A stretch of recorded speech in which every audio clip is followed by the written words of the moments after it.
ಅತಿ ವೇಗವಾಗಿ ಬಂದ ಕಾರೊಂದು ಬೈಕಿಗೆ ಡಿಕ್ಕಿ ಹೊಡೆದು ಬಳಿಕ ನಿಯಂತ್ರಣ ತಪ್ಪಿ ಡಿವೈಡರ್ಗೆ ಅಪ್ಪಳಿಸಿ ಪಲ್ಟಿಯಾದ ಪರಿಣಾಮ ಓರ್ವ ವ್ಯಕ್ತಿ ಸ್ಥಳದಲ್ಲೇ ಸಾವನ್ನಪ್ಪಿರುವ ಘಟನೆ ಕೋಲಾರದಲ್ಲಿ ನಡೆದಿದೆ.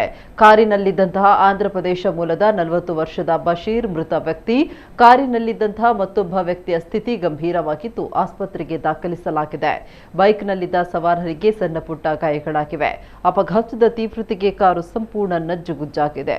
ಘಟನಾ ಸ್ಥಳಕ್ಕೆ ಧಾವಿಸಿದ ರಾಯಲ್ಪಾಡು ಪೊಲೀಸರು ಪರಿಶೀಲನೆ ನಡೆಸಿದ್ದಾರೆ.